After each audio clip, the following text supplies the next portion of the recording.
வன்னி அரசெல்லாம் என்னத்த சொல்ல, அவரை பற்றி பேசினா கெட்ட வார்த்தை தான் வரும். நீங்கள் நாம் தமிழர் மாநாடை பற்றி இவ்வளோ சொல்கிறீங்க. அந்த மாடுங்களை இங்கே எங்கேயாவது காட்டுங்க சென்னையில். அந்த மாநாட்டில் இருந்த காட்டு மாடுகள் நாட்டு மாடுகள் மாதிரி இங்கே சென்னையில் எங்கேயாவது காட்டுங்க. எல்லாம் ஜெர்சி மாடு தானே.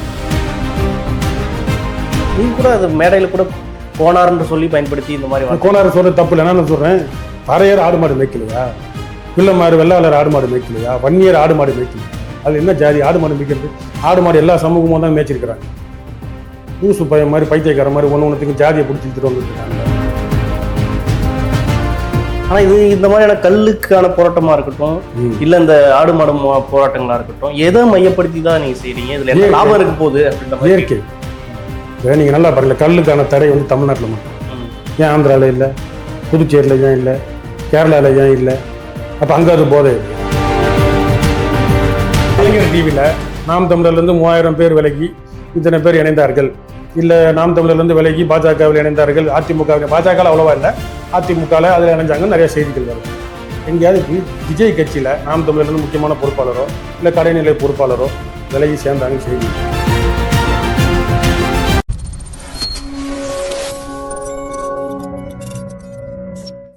கலர் கண்ணாடி வாய்ஸ் நேயர்களுக்கு வணக்கம். இன்று நம்மோடு இருப்போம் நாம் தமிழர் கட்சியை சேர்ந்தவர் வெற்றி தமிழர். வணக்கம் சார். வணக்கம். வணக்கம் ஐயா. ஆடு மாநாடு வந்து சீமான் நடத்தினாரு. எப்படி போச்சு, எப்படி முடிஞ்சிருக்கு? உலகமே பேசுது, சிறப்பாக தான் போச்சு. எந்த மாதிரி என்ன கருத்துக்கள்லாம் சொன்னாரு? இல்லை, அண்ணன் சொன்னது பொதுவாக தானே சொன்னார். மாடுகள் சார்பாக பேசுன மாதிரி பேசினாரு. காலங்காலமா இயற்கையின் தொழிலே அதான். மனிதர்கள் உருவானதுலேருந்து எல்லாம் எந்த இனமா இருந்தாலும் செஞ்சுட்டு இருந்தோம். அதுக்கு இன்னைக்கு நவீன காலத்துல இந்த உலகமயமாக்கல்ல கடை போடுறது, அதுக்கு இந்த அரசாங்கங்கள் வந்து அது நடுவண் அரசோ இல்லை மாநில அரசோ உடன் போய் நம்ம இயற்கையை அடக்க வைக்கிறதுக்கு எதிர்ப்பு. ஆனா ஒரு கட்சிக்காரர் தான் வந்து அதுக்கு வந்து கேஸ் போட்டதான் சொல்றாங்க. திருக்குமரன் தான் போட்டு, நீங்களே வந்து அது வாய் வழியா சொல்றாங்களே ஒழிய, இந்நேரம் நல்லா யோசிச்சு பாருங்க. சீமான் அண்ணனுக்கு எதிராக ஏதாவது ஒன்று இருந்துச்சுன்னா ஆதாரபூர்வமா போட்டு கிழிக்கிறதுக்கு எத்தனையோ ஊடகங்கள், சோசியல் மீடியால இருந்து மெயின் மீடியா எல்லாமே அவங்க ஆளுங்கட்சிக்கு ஆதரவாக தான் இருக்கு. அதை வந்து அவ்வளவு பெருசா யாரும் ஆதாரத்தோட எதுவும் சொல்லலை. ஒரு என்னன்றது அவங்களுக்கு தெரியல. தெரிஞ்சுதான் நம்ம இன்னும் தீவிரமா பேசலாம். இல்லைன்னா அது பெரிய பிரச்சனை ஆயிருந்திருக்குமே. ஆனா அவர் கேஸ் போட்டது உண்மைதானா அது தெரியல. ஆனா அவர் பேட்டியிலே கூட சொல்றாரு, அதை மேடை பேச்சிலே சொன்னதா சொல்றாங்க.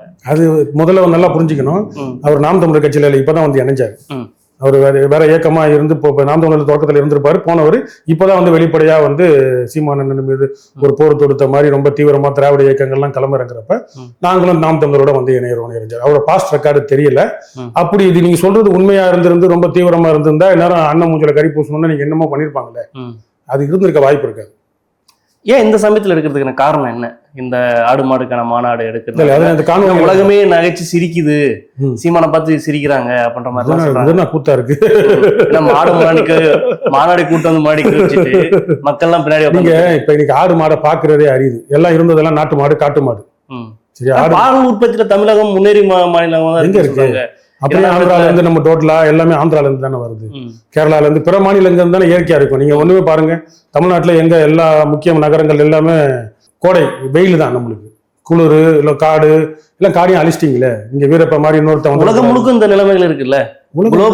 குளோபலேஷன் ஆயின பின்னாடி வெப்பமயம் அதிகமா இருக்குன்னா சொல்லி சுற்றுப்புற ஆய்வாளர்கள் அதெல்லாம் சொல்றாங்க. தமிழ்நாட்டுக்கு மட்டும் விதி விலக்கு இல்ல, உலகம் முழுக்க அப்படி இருக்குன்றப்ப குளோபலைசேஷன் கேரளா அவன் நாடு அவன் கைக்குள்ள வச்சிருக்காங்கல்ல. அவன் நாட்டில் அவன் வெளிநாட்டு துபாயில போய் வேலை செய்வான், அரபு நாட்டில் போய் வேலை செய்வான். அவன் குப்பைகளை மருத்துவ கழிவுகளை கொண்டு வந்து கன்னியாகுமரியில் கொட்டுறான், திருநெல்வேலியில கொட்டுறான். ஆனா அவன் ஊரை சுத்தமா வச்சுக்கிறான் பாருங்க. இயற்கையா கேரளானாலே டூரிஸ்ட். நம்ம எங்க போனாலும் இயற்கையா மலை காடுகள் எல்லாமே. ஒரு மேற்கு தொடர்ச்சி மலையை ஒட்டி இருக்கிறனால அது டூரிஸ்ட். அவன் குப்பைகளை கொட்டுறதுக்கு நம்ம இடம் கொடுக்குறோம், அது ஒரு தவறு. சரி, ஆனால் நம்ம ஊரை நம்ம சுத்தமா வச்சுக்கணும், சுத்தமா வச்சுக்கணும், இயற்கையா வச்சுக்கணும். அதனால இது ஒரு இயற்கையை மீண்டும் நம்ம பாக்குறதுக்கான தருணம். நானே வந்து சின்ன வயசுல 5 வயசு 10 வயசுல ஊருக்கு போங்க, பெரியமா ஊருக்கு பாட்டி ஊருக்கு போறப்ப ஆடு மாடு மேய்ச்சவன் கூட போயிருக்கிறேன். அப்ப இன்னைக்கு இந்த நேரத்தில் அந்த மாநாட்டில் மாடுகள் ஆடுகளை பாக்குறப்பதான் அது திரும்ப ரீகேப் மாதிரி நம்மளுக்கு தெரியுது. அது நடுவில் இடைப்பட்ட காலங்கள்ல இப்ப ஆடு மாடு மேய்க்கிறவங்க வடநாட்டுக்காரன் தான் வர வேண்டியதா இருக்கு. நம்ம கூலிக்கு ஆளோ இல்ல வேலைக்கு ஆளோ அப்படி ஏதாச்சும் நீங்க பாத்திருக்கீங்களா? வடநாட்டு ஆட்கள் வந்து எல்லாம் ராமநாதபுரம் எல்லா மாவட்டங்களிலும் எங்க வந்து விவசாயம் நடக்குதோ வேலைக்கு ஆளு இல்லைன்னா வடநாட்டுக்காரங்க தான் வந்து இங்க பாக்குறாங்க. ஆடு மாடு மேய்க்கிறாங்க. ஏன் அந்த நிலைமைக்கான காரணம் நினைக்கிறீங்க? இல்ல இப்ப கிராமங்கள்லாம் பாத்தீங்கன்னா இன்னொரு உண்மை சொல்லணும். அது சிவகங்கையா இருக்கட்டும், திருவண்ணாமலை மாவட்டமா இருக்கட்டும், வட மாவட்டங்கள் தென் மாவட்டங்கள்லாம் கொஞ்சம் செழிப்பா கொஞ்சம் பணக்காரனா நல்ல முரட்டு மிஷியா திமுக இருப்பாங்க, இல்ல அதிமுக இருப்பாங்க, நல்ல பணக்காரன் விவசாயம் செஞ்சு பொழைச்சதில்லை. வெளிநாடுகளுக்கு சென்று வெளிநாடுகளுக்கு சென்று அயல்நாட்டுல சென்று தொழில் செஞ்சு அங்க வர வருமானத்துல அவங்க சொந்த ஊருக்கு கொடுத்து அவங்க நல்ல பெரிய பங்களா கட்டி வாழ்ந்துருப்பாங்க. ஆனா அது ஏன் நம்ம பொழைச்சோன்னு இல்லாம நம்மள வந்து ராமசாமியோ இல்ல திராவிட அரசுகளோ இல்ல எதுவும் நம்மள தேனாரும் பாலாரும் ஓட வைக்கல.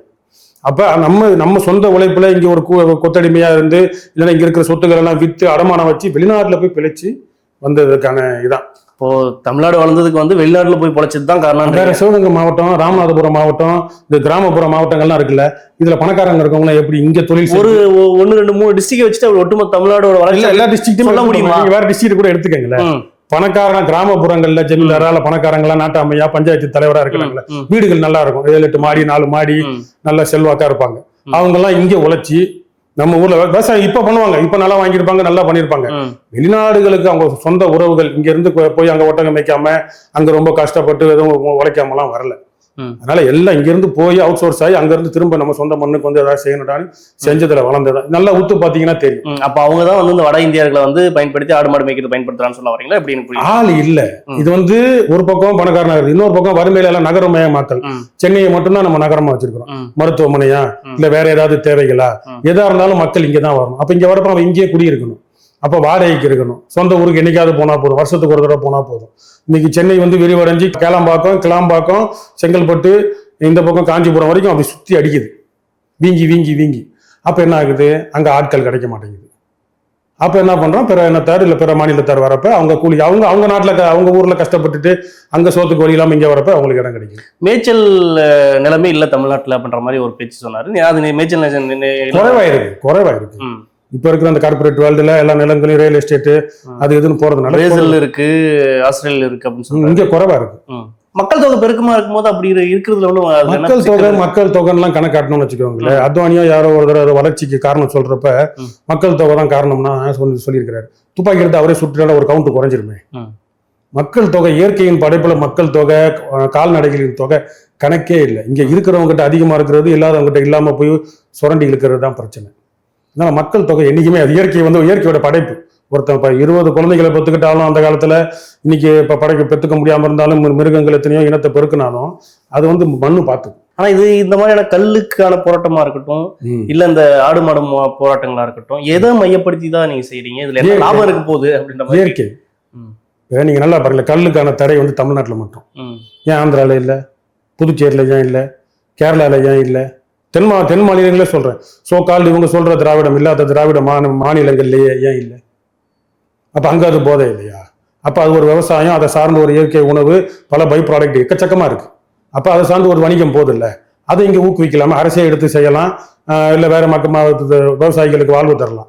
அதை தடைன்னு போட்டுட்டு இங்கே நீ சாராய கடை, இங்க அதிமுக திமுக அமமுக எல்லாருமே சாராய வியாபாரிகளா இருக்கிறனால மேல இடத்துல இது இருந்தா கொஞ்சம் பாதிப்பு ஏற்படும். நீங்க கல்லுக்கடை திறந்தாலும் இந்த இதுக்கு அனுமதி கொடுத்தாலும் இப்ப இருக்க டாஸ்மாக் கஸ்டமர்களுக்கு கன்சியூமர்களுக்கு கொடுக்குற அளவுக்கு இயற்கை கொடுக்குமான்னு தெரியாது.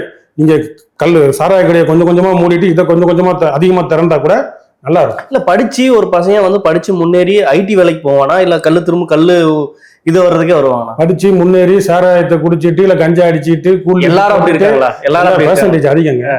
இன்னைக்கு நான் சொல்றேன், காவல்துறையில கீழ்நிலையில எஸ்ஐக்கு கீழே இன்ஸ்பெக்டருக்கு கீழே உள்ளவங்க வேலை பலுவின் அதிகமாக 90% பேர் இந்த டாஸ்மாக் சாராயம் கூழ்லுப்பு அதிக அடிமை. நீங்க ஒரு காவல் நிலையத்தில் அனுமதி வாங்க போறீங்க, பொதுக்கூட்டத்துக்கு தெருமுன கூட்டத்துக்கு இல்ல ஏதாவது ஒரு பொது பிரச்சனைக்கு போய் நிக்கிறீங்கன்னா தெரியும்.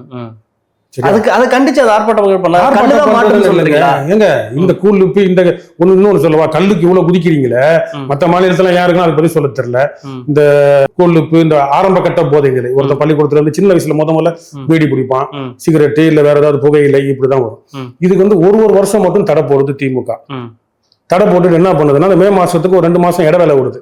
அந்த நேரத்துல ஸ்டாக்கை டம்ப் பண்ணிடுறாங்க. டம்ப் பண்ணிட்டு அதுக்கப்புறம் போலீஸுக்கு லஞ்சம் கொடுத்து அந்த 1 வருஷம் விற்கிறாங்க. கேட்டா வணிகர்கள் வருமானம் போகுதுன்னு போராடுறாங்க. வணிகர்னா யாரு? திமுக ஆட்கள், இந்த கஞ்சா விற்கிறவன், இந்த கூழ்லிப்பு விற்கிறவன். அப்ப கோவா அரசாங்கம் இல்ல வேற 2-3 மற்ற இந்தியா முழுக்க 2-3 மாநில அரசாங்கம் நிரந்தர தடை. எப்படி ஜெயலலிதா லாட்டரிக்கு நிரந்தர தடை விதிச்சுச்சோ அது போல இந்த ஆரம்ப கட்ட போதை புகையிலைகள் இதுக்கெல்லாம் தடை வச்சோம்னா, ஒருத்தன் 7வது பள்ளிக்கூடம் 6வது படிக்கிறப்ப அதுவே தடுத்துடலாம் நம்ம போதைய. புரியுதா உங்களுக்கு? அதுதான் அதை செய்யாம ஊக்குவிக்கிறது இந்த அரசாங்கம். ஒரு வருஷம் அது என்ன செல்போன் ரீசார்ஜா, எல்லா அரசும் அப்படிதான். நீங்க ஆனா குறிப்பா வந்து திமுக மட்டும் டார்கெட் பண்றதுக்கு இன்னைக்கு குற்ற செயல்கள் எத்தனைங்க, ம். எத்தனை? ஓரணியில் தமிழ்நாடுன்னா எப்படி ஓரணியில் தமிழ்நாடு? அது என்ன பண்றாங்க, சரி ஏதோ எல்லா கட்சிக்காரனும் வா, நீ எந்த கட்சியில வேணா இரு, நம்மளாம் ஒன்னா சேர்ந்து பாஜக எதிர்ப்போம், இந்தியா எதிர்ப்போம்னா பரவாயில்ல. என்ன எல்லாரும் திமுக சேரணுமா வீடோட போய்? இப்போ முதல்வர் போய் அஜித்குமார் வீட்டில் போயிட்டு திமுக ஓரணியில் இணைவோம் சொல்வாரா? அண்ணா பல்கலைக்கழகத்தில் அந்த சீரழிஞ்ச பெண் வீட்டுக்கு போயிட்டு வாங்க ஓரணியில் இணைவோம் திமுக சேர்ப்பாங்களா? ஓரணியில் இணைவோம் நல்ல கான்செப்ட் மாதிரி கேட்கறதுக்கு நல்லா இருந்தாலும் அப்படின்னா என்ன, எல்லாரும் வா அவனா இரு, நம்ம எல்லாம் சேர்ந்து ஒருத்தனை எதிர்ப்போம்னு சொன்னா பரவாயில்ல. எல்லாரும் திமுக அதெல்லாம் பாஜக வந்து விமர்சனம் பண்றதுக்காக தானே சொல்றாங்க. பாஜக சொல்றாங்க எல்லாரும் திமுக சேருன்றாங்க. ஒரு கட்சி இப்ப நாம் தமிழ் கட்சியில இருந்து கோரணும் போது அது ஒன்றும் தவறு இல்லையே, ஜனநாயக சுதந்திரம் தானே. திமுக கட்சியில இதுவரைக்கும் சேர்ந்து இதுவரைக்கும் அரை நூற்றாண்டுகள்ல ஆண்டு என்ன சாதிச்சிச்சு தமிழ்நாடு? பாஜகவை எங்க RSS எதிர்த்து இருக்கு? Vajpayee good man in right party. Vajpayee அரசை காப்பாத்தினது யாரு? வாஜ்பாய் அரசு என்ன நல்லது செஞ்சிருக்கு? வாஜ்பாய் அரசு அவர் இருக்கிறப்ப எய்ம்ஸ் மருத்துவமனையில தனக்கான மூட்டு மாற்று அறுவை சிகிச்சையை தவிர அவர் வேற எதுவுமே செய்யல. ராஜீவ் காந்திக்கு அடுத்து அவர் தான் இந்த globalisation, privatisation, liberalisation father. Arun Shourie வெளியுறவுத்துறை அமைச்சரை ஃபாரின் இன்வெஸ்ட்மெண்ட் மினிஸ்ட்ரின்னு போட்டு அந்நிய முதலீடுக்கான அமைச்சர்னு ஒன்று போட்டு கதவை திறந்து விடுறேன், என் வீட்டுக்கு வந்து யார் வேணா வரலாம், புள்ள பத்துக்கலாம், ஆனா நான் தான் அப்பேன். ஆனா பாகிஸ்தான்காரன் வரக்கூடாது ஒரு மினிஸ்ட்ரியை போட்டது வாஜ்பாய். சரியா? இப்படிப்பட்ட ஒரு அரசாங்கத்தை பாராட்டி தூணாட்டு நின்றது யாரு? கருணாநிதி. நீங்களும் சீமான் அப்படிதானே சங்கிகள் நண்பர்கள்ன்றாரு. அது நேரத்து சொன்னார்ல, பசுமாடு கோமாதா சொல்லுது என் மூத்திரத்தை குடிச்சு மாட அவங்கள புத்தி வரலன்னு, அது யாருக்கு? அவங்களுக்கு தானே. சங்கின்ற அந்த வார்த்தைக்கு அதெல்லாம் நம்ம பொறுத்துக்கிட்டு இருக்க முடியாது. நம்ம அதெல்லாம் ஏதோ சொல்லிட்டு போறாங்க, சங்கின்னு சொல்லிட்டு மங்கி வடிவேல் சொன்ன மாதிரி அதெல்லாம் நம்ம சொல்லிட்டு போறாங்க. சொல்றேன், கான்கிரீட் அரசாங்கத்துல இருந்தது. தயாநிதி மாறன் எத்தனை வருடமாக, அவங்க அப்பா முரசொலி மாறன், தயாநிதி மாறன் எத்தனை வருடங்களாக தொடர்ந்து அமைச்சர், மத்திய அமைச்சர்ல. அப்ப இருந்து என்ன, அப்ப ஏன் மும்மொழியில இந்திய ஏன் எதிர்க்கல? அப்ப இதெல்லாம் காலங்காலமா அதிகாரத்துல இருந்துட்டு ருசிச்சுட்டு சுவைச்சிட்டு இந்தியா எதுக்குறது திமுக தானே, வரலாறே அதானே சொல்லுது. அப்ப சிபிஎஸ்சி ஸ்கூல்லாம் ரன் பண்றது யாரு? இன்னைக்கு உங்களுக்கு நிர்பயா ஸ்கூலு, இப்ப இந்த கொண்டு வர மும்மொழி கொள்கை இதெல்லாம் எதிர்க்கிறீங்க, மோஸ்ட் வெல்கம், வரவேற்கிறோம். சிபிஎஸ்சி ஸ்கூலுக்கு லைசன்ஸ் வாங்கி அதிகமா நடத்துறது யார்? அரசு தமிழ் வழி பள்ளிக்கூடங்களை அதிகமாக மூடியது யார்? காமராஜர் திறந்ததை அதிகமாக மூடியது யார்? எம்ஜிஆர் ஆரம்பிச்சு வச்சிருக்கலாம், இங்கிலீஷ் மீடியத்தை ப்ரொமோஷன் பண்றதுக்கு எம்ஜிஆர் ஆரம்பிச்சு வச்சிருக்கலாம். அதிகமாக மூடி இன்னைக்கு முக்காவாசி மாநகராட்சி பள்ளிகள் வந்து வேற ஏதாவது அரசு திட்டங்களுக்கு பயன்படுது, அது குடோனாகவோ ஏதோ. ஆனால் பல பசங்க வரல தமிழ் வழி கல்விக்கு. மாணவர்கள் நகர்ப்புறங்கள்ல கிராமப்புறங்கள்ல சின்ன சின்னதா இயங்குது, வறுமைக்கோட்டில் மக்கள் இருக்கிறதுனால படிக்கிறாங்க. இதுக்கெல்லாம் யார் காரணம்? அப்ப இதெல்லாம் முடிச்சு தள்ளிட்டு வெளிப்படையா வாயில் அரசியல் பேசுறதுக்கு அவங்க வச்சிருக்க கலைஞர் தொலைக்காட்சி, ஒரு 10-15 தொலைக்காட்சிகள், ஆதரவு கட்சி கூட்டணி தொலைக்காட்சி, 30 கட்சி கூட்டணியை வச்சுக்கிட்டு அவங்க இந்த மாதிரி வாய் வேஷம் தான் போடுறாங்க. சிபிஎஸ்சியே அனுமதிச்ச அது நடத்துற, அவங்க குடும்பங்கள் நடத்துற பள்ளிக்கூடங்கள்லாம் சிபிஎஸ்சி தானே. மெட்ரிகுலேஷன்ல நடத்திக்கோ, ஸ்டேட் போர்டில் நடத்தி இருந்திருக்கலாம்ல, கருணாநிதி ஐயா கொண்டு வந்த சமச்சீர் கல்வியில நடத்திருக்கலாம்ல. அதனால இவங்கெல்லாம் வந்து அதிகாரத்துல இருக்கிறப்ப, ஸ்டாலின் ஐயா வந்து இப்ப சரியா 2021 என்ன பண்ணாரு? பெட்டி பெட்டியா போய் ஊரா வச்சு எல்லாம் 100 நாள்ல இந்த கோரிக்கைகள்லாம் நிறைவேறினாரு. இப்ப என்ன சொல்றாரு? ஓரணியில் இணைவோம். தேர்தல் வர நேரம், தேர்தலுக்கு முன்னாடி எதிர்கட்சி தலைவராக இருக்கிறப்போ பெட்டி கொடுத்து இந்த 100 நாள் அந்த பெட்டி என்னாச்சு, என்ன கோரிக்கை வச்சாங்க, அதுக்கான ஒரு டிரான்ஸ்பரன்சி, ஒரு வெளிப்படைத்தன்மை இல்லை. இப்ப திரும்ப என்ன பண்றாரு? எல்லாரும் வாங்க, எல்லாம் வீடு வீடா போய் கட்சியில சேருங்கன்றாரு. நடுவில் செய்யணும். இப்ப வந்து நாம் தமிழர் கட்சியை வந்து ஒரு 2-3 இந்த 7 பேர் விடுதலை, இந்த ஒரு சில காரியங்கள்ல வெளிப்படையா பாராட்டலாம் பண்ணியிருக்கோம். இப்ப ஸ்டாலினை பாராட்டணும், திமுகவை பாராட்டணும் அப்படின்னா நல்ல காரியம் செய்யுங்களே.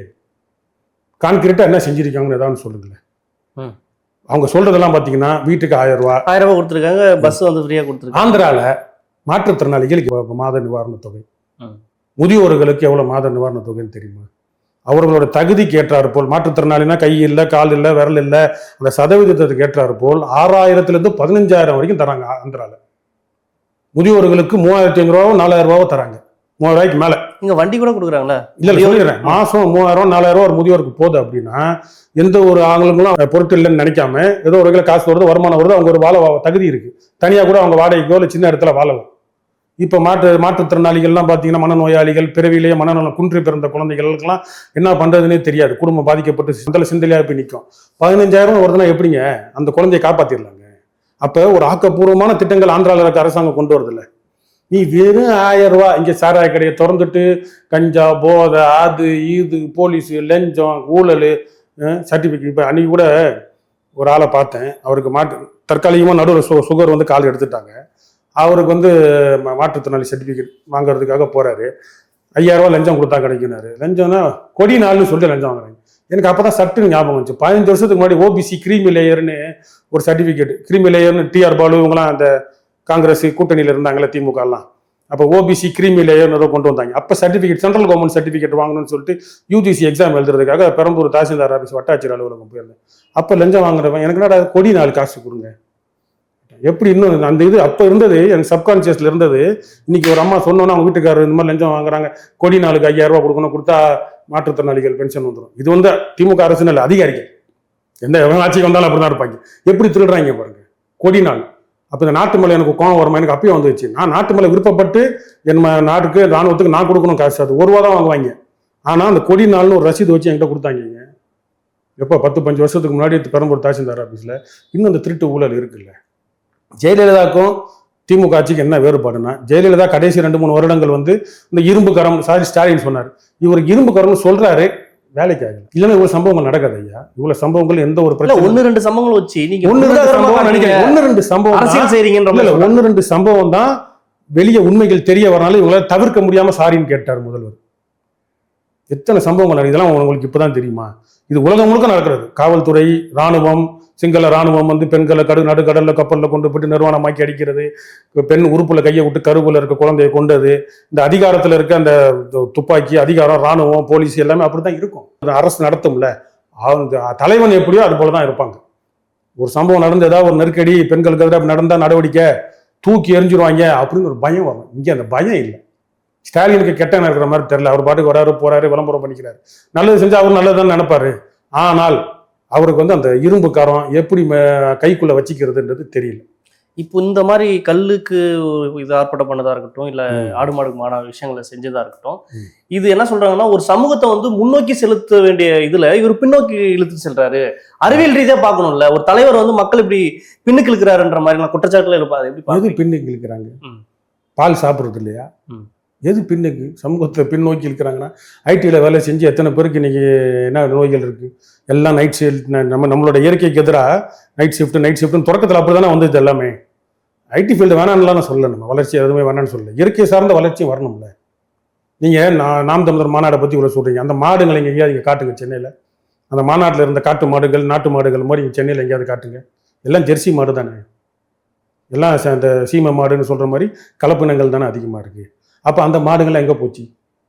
அப்போ நாளைக்கு நம்ம வாழணும், நம்ம தலைமுறை தலைக்கணும். இன்னைக்கு ஃபெர்டிலிட்டி சென்டர் அதிகமாக வந்து குழந்தைகள் பிறக்காத நிலைமை, ஐடி லெவலில் செஞ்சு பல லட்சம் கோடிக்கணக்கில் சம்பாதிச்சாலும் அடுத்த தலைமுறை கையில் நிற்கணும்ல, நம்ம யோசிக்கணும்ல. அதை யோசிங்க. நீங்கள் பின்னுக்கு நோக்கி போகிறாங்க. இது ஒரு பொருளாதாரம் இல்லையா? இதில் ஒரு பொருளாதாரமே இல்லையா? எவ்வளோ வளர்ச்சி இருக்குது, எவ்வளவோ வளர்ச்சி இருக்குது. இன்னைக்கு சாதாரண அரைகுறை இந்த ஜெர்சி மாட்டு பால்லையே வச்சு ஆவின்லேயே எவ்வளோ வருமானம் வருது, எவ்வளோ ஏற்றுறாங்க நெய்யோட விலையை. அதில் இருக்க பால்கோவா, குல்ஃபிலாம் சாப்பிட்ருக்கேன் நான். 15 ரூபாய்க்கு சாப்பிட்டேன் ஆவியில் குல்ஃபி ஒரு 5 வருஷத்துக்கு முன்னாடி. சரி, ஏதோ 5 ரூபா 4 ரூபா ஏறலாம், இப்போ 35 ரூபா வேணுமோ குல்ஃபி. அப்போ மக்கள் வாங்குறாங்கல்ல. அப்போ நீ நாட்டு மாட்டு பாலில் இன்னும் இயற்கையாக நம்ம மனிதர்கள் அது ஒரு இண்டஸ்ட்ரியை பெருசாக உருவாக்கி படித்தவர்கள் படிக்காதவர்களுக்கு வேலை வாய்ப்பு உருவாக்குறது எவ்வளோ இருக்கே. சாராய கடை, குடி போதை, தெரு, 100 ரூபா கூட குடிச்சிட்டு வரேன். டாஸ்மாக் கிட்ட வாங்க, நான் காட்டுறேன். படித்த இளைஞர்கள் இல்லை நிறைய பேர், பெரிய பெரிய ஆளுங்க, கூட ஆசிரியர்கள், பேராசிரியர்கள், எத்தனையோ பேர் இந்த டெம்பரவரி வேலை பார்க்குறவன் எல்லாம் வீட்டில் போய் பணக்கார வீட்டில் குடிப்பான். இந்த இல்லாதப்பட்டவங்க இல்லை வரக்குறையா தற்காலிக வேலைக்கு போகிறவங்களாம் எத்தனை பேர் குடிச்சு சாகுறான் தெரியுமா உங்களுக்கு? அதில் வந்து தகுதியே கிடையாது. கீழே இருக்கிறவன், சேரியில் இருக்கிறவன், இல்லை கஞ்சா குடிக்கிறவன் இல்லை, எல்லாருமே எல்லாம் ஊன் இயல்பு தானே. ஒரு மனிதனோட இயல்பு தானே ஒரு போதைக்கு அடிமையாகிறது. அதை வந்து எவ்வளோ கேவலமாக இன்னைக்கு என்னோட கூட பழகிறவங்க நம்ம கண்ணால் பார்த்தோம் அப்படின்னா, ஒரு பக்கம் அரசியல் கட்சி, ஒரு பக்கம் சமுதாயம், நம்ம எங்கே கோயிலுக்கு போகிறோமா, எல்லா இடங்கள்லையும் பார்த்தீங்கன்னா ஒரு குடும்பம் சிதையுதுன்னா இதில் தான் வந்து நிற்கிது. அப்போ இதிலிருந்து மீட்டு ஒரு வேலை வாய்ப்பு கிடைக்குது, அது இயற்கை சார்ந்ததாக இருக்குது, நம்மளுக்கு உடலுக்கு வலு தருது, நம்மளுக்கு நோய் நொடி இல்லாமல் வாழ போகிறோம் அப்படின்னா அதை நினச்சி பெருமை அடைங்க. இன்னைக்கு ஐடி வந்து இந்த டெக்னாலஜி வந்து நம்ம இயற்கையை விட்டதுனால நோய் நொடியோடு இருக்கும். இயற்கையோடு சேர்ந்து போவோம் எங்கே போனாலும். வன்னியரசு என்ன குற்றச்சாட்டு செலுத்துறாருன்னா, பாஜக எப்படி வட இந்தியாவில் வந்து பசுவதை முகாம்னு சொல்லி இது பண்றாங்களோ அதை தான் இன்னைக்கு சீமான் செய்யறாரு. இதுக்கு எந்த மாற்றம் இல்லை. கோ சாலைன்னு ஆரம்பிச்சது யாரு?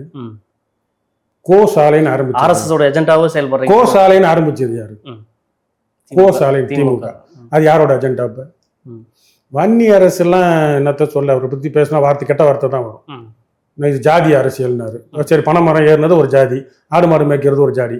பறையன் யாரும் ஆடு மாடு மேய்க்கலையா? நீங்க கூட அது மேடையில கூட கோனார்ன்னு சொல்லி பயன்படுத்தி இந்த மாதிரி கோனார் சொல்றது தப்பு இல்லை. நான் சொல்றேன், பறையர் ஆடு மாடு மேய்க்கலையா? பிள்ளைமாறு வெள்ளாளர் ஆடு மாடு மேய்க்கலையா? வன்னியர் ஆடு மாடு மேய்க்கலையா? அது என்ன ஜாதி ஆடு மாடு மேய்க்கிறது? நானே மேய்ச்சிருக்கிறேன்றேன், எங்கள் சொந்த வீட்டிலலாம் சொந்தக்காரங்க வீட்டிலலாம் ஊருக்கெல்லாம் போகிறப்ப மேய்ச்சிருக்கிறேன்றேன். ஆடு மாடு எல்லா சமூகமும் தான் மேய்ச்சிருக்கிறாங்க.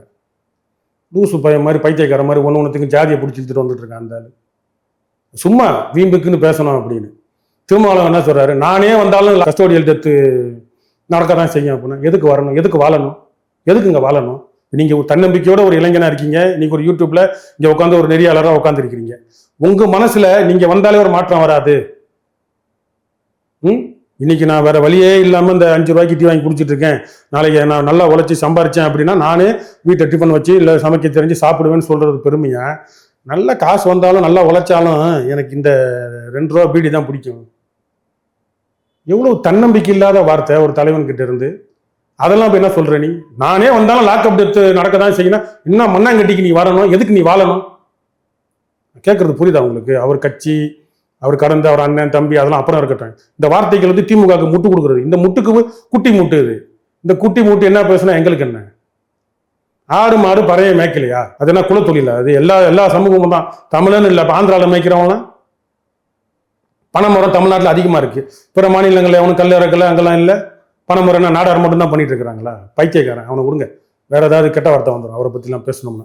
சும்மா வன்மமா போயிட்டு திமுக இன்னும் முட்டு கொடுத்தா, தைரியமான ஆளா இருந்தா, உன் நெஞ்சில மஞ்சா சோறு இருந்தா, கருணாநிதி சொன்னார்ல உங்களுக்கு நெஞ்சில இடம் உண்டு, பொது தொகுதியில இடம் இல்லைன்னு, முடிஞ்சா பொது தொகுதியில இடம் வாங்கிட்டு வந்து பெருமை பீத்த சொல்லுங்க.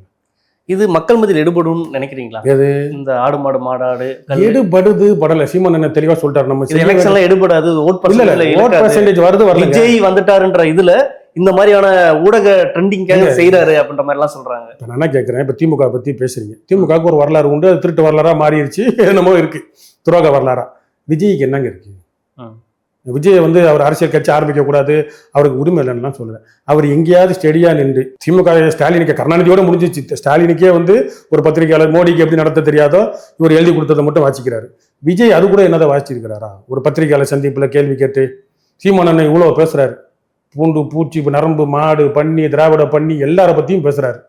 எதா இருந்தாலும் பேசுவார். பெண்கள் தினம் ஏன் சிறப்பிக்கப்படுகிறது கேட்டா ஒரு 2 மணி நேரம் பேசுவார். மனித ஒரு உதயநிதிக்கு ஒரு மயிரும் தெரியாது, வரலாறே தெரியாது, வேற முதலமைச்சருக்கு ஆசை. விஜய்க்கு என்ன தெரியும்? கேட்குற கேள்விக்கு புரியுங்க. சீமான் இதெல்லாம் செய்யறாரு, ஓட்டு ஓரமா வரான்னு. ஒரு தகுதி ஒரு தலைவனுக்கு உள்ள வரலாறு பேச தெரியும், எல்லாம் தெரியுது. வைகோ பேசினாரு, இப்போ அடங்கிட்டா இருப்பான், வயசாயிடுச்சு. அவர் வந்து ஜப்பான் சைனா தான் நிற்பாரு. இந்த இயற்கை இந்த அளவுக்கு இன்னும் இறங்கி வரல. அவரோட எபிசோடு முடிஞ்சிருச்சு, அவரை விட்டுருங்க. விஜய்க்கு என்ன தெரியும்? அவர் வந்து என்ன செய்வார்? 234 அரசியல் எல்லாமே தெரிஞ்சுதான் அரசியலுக்கு வரணுமா? அப்புறம் காமராஜர் வந்து எல்லாமே தெரிஞ்சுதான் அரசியலுக்கு வந்தாரு. இல்ல நீங்க காமராஜர் வந்து சுதந்திர போராட்ட தியாகி, நாட்டுக்காக விடுதலைக்காக போராடி அவர் வீட்டுல இல்ல மக்களை அக்கறை கொண்டு ஒரு அரசியல் வரக்கூடாதா? காமராஜர் வந்து வீட்டுல உட்காந்து இல்ல, அவர் வந்து ஊடகத்துல உட்காந்துட்டோ இல்ல வீட்டுல உட்காந்துட்டு விவசாயம் பண்ணிட்டு இல்ல ஆடு மாடு மேய்ச்சிட்டு வீட்டுல உட்காரல. அதெல்லாம் குடும்பத்தையும் கவனிச்சுக்கிட்டு அவர் நாட்டுக்காக போராடி இருக்கிறாரு, சுதந்திர போராட்ட தியாகி. சரியா? அப்படி இருக்கிறப்ப அவருக்கு அந்த நாட்டுக்காக நம்ம நாடு நல்லா இருக்கணும், நம்ம லஞ்சம் வாங்க கூடாது, சுதந்திர போராட்ட தியாகியா அப்படி எடுத்துக்கலாம். அவர் காமராஜர் காலத்துல சொன்னா இப்ப சுதந்திர போராட்ட தியாகியா? இல்ல என்ன அரசியல் என்ன தெரியும் அப்படின்ற மாதிரி கேக்குறீங்களா? ஆமா. இப்ப இந்த 7 பேர் விடுதலை யாருங்க செஞ்சது? இவர் பரந்தூர் விமான நிலையத்துக்கு போய் கருணாநிதி வந்து நளினியை விடுதலை செய்தால் அவர்கள் குடியிருக்கும் பகுதி வந்து விஐபிகள் உள்ள பகுதி, அதனால் நளினியை விடுதலை செய்யக்கூடாது அப்படின்னு சொன்னார். பேரறிவாளன் இவங்க 3 பேருக்கு தூக்குன்னு வரப்ப பொத்திக்கிட்டு இருந்தவர் கருணாநிதி. அது விடுதலை செய்யறதுக்கு யார் போராடினா என்னென்ன பண்ணாங்க சொல்லுங்க பார்ப்போம். ஒரு ஓட்டு இல்லை, ஒரு எம்எல்ஏ இல்லை, ஒரு கவுன்சிலர் இல்லை. சீமான் வேலூருக்கு இது உங்க திமுகவில் இருக்கிற ஒருத்தர் ராஜீவ்காந்தி எங்க கட்சியிலேருந்து போனவர் சொன்னது தான். அப்போ ஒரு அட்வொகேசி ஒரு லாபிலாம் செஞ்சிருக்கிறோம். சரியா? பல அரசியல் வந்திருக்கு. இல்ல உங்களை பத்தி விமர்சனம் பண்ணல திமுக தான் இருப்பீங்க நினைக்கிறீங்களா? எப்படி எது புரியல? இல்ல உங்களை பத்தி ஏதாச்சும் விமர்சனம் பண்ணாலே திமுக தான் இருப்பாரு எப்படி முடிவு பண்ணிடுறீங்களா? எப்படி? நான் ஒரு நெறியாளரா உங்ககிட்ட கேட்கிறேன், என் தரப்புல நான் உங்ககிட்ட கேட்கல. இல்ல சரி சொல்லுங்க, தெரியாம சொல்லிட்டு கூட வச்சுக்கோங்க. இல்ல திமுகன்னு நாம் தமிழருக்கு எதிர்த்து எடுக்கிறதுனால அது திமுக ஆதரவுலையா இருக்கலாம், அது ஒன்றும் பிரச்சனை. திமுகவை ஆதரிக்கிறது தவறு இல்ல, ஆனால் ஏன் ஆதரிக்கணும் திமுகவை? அப்படி இருக்குல்ல. இல்ல விஜய் பத்தி சொன்னது நீங்க அவருக்கு என்ன தகுதி இருக்கு அப்படின்ற மாதிரி நீங்க சொன்னீங்க. இல்ல அவர் என்ன பேசுறாரு?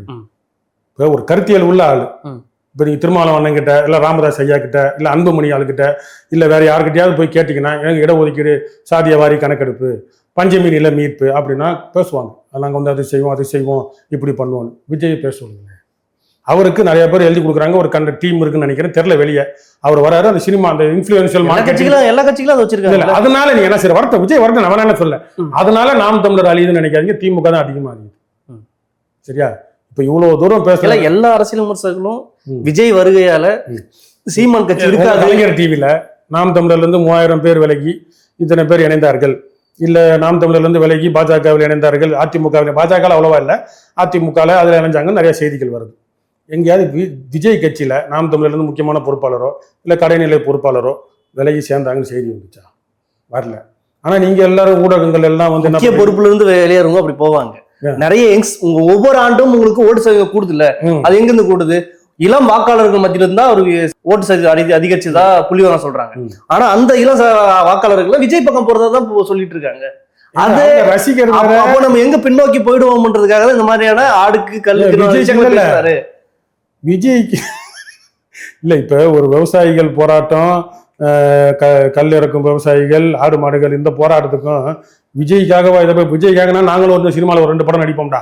விஜய் வந்து ஜனநாயகன் விடுறாரா, நம்ம வந்து வேற ஏதாவது பணநாயகன் விடுவோம்டா, ஒரு படம் இந்த திமுக அரசை நக்கல் பண்ணி இல்ல இந்த திராவிட அரசை நக்கல் பண்ணி படம் எடுப்போம்டான்னு சொன்னீங்கன்னா விஜய்க்கு எதிராக கிளம்புறாங்க, சினிமா துறையை நாங்கள் வந்து பயன்படுத்திக்கலாம் அப்படின்றதுல ஒரு அர்த்தம் இருக்கு.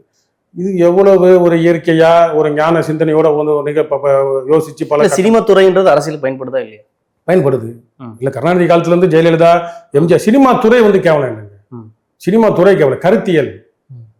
ஜெயலலிதா வந்து தொடக்க காலத்துல ஒரு சினிமா நடிகை வந்து அதுக்கப்புறம் 4 இடத்துல அடிபட்டதுக்கு அப்புறம் தான் அவங்க ஒரு கருத்தியல் உருவாக்கமா வந்து கடைசி 2-3 வருஷம் எதா இருந்தாலும் பேசினாலும் அந்த ஒன்றிய அரசை பார்த்து கேட்கிறேன், இங்கே சட்டமன்றத்தில் இங்கே உட்காந்துருக்க நீ எதிர்கட்சி தலைவரா இல்ல கோபாலபுரத்தில் உட்காந்துருப்ப ஒரு எதிர்கட்சி தலைவரா அப்படின்னு பேச ஆரம்பிச்சிச்சு அந்த அம்மா. சரியா? பட்டு அரசியல்ல தெளிஞ்சு. அப்போ ஒரு கருத்தியல் உருவாக்கம் இல்லாதவர்கள், அது விஜயோ இல்ல வேற யாரோ கூட இருந்துட்டு போகும், கருத்தியல் உருவாக்கம் இல்லாத தலைவர்கள் வரப்ப அது ரொம்ப பெரிய சிக்கல்ல போய் முடியும். அப்போ விஜய்க்கும் இந்த நீங்க வைக்கிற மாநாட்டுக்கும் எந்த சம்மந்தமும் இல்ல. இது சம்பந்தம் அந்த அச்சுறுத்தல விஜய்க்கு இப்ப இது போய் இதான் நடத்த முடியும்.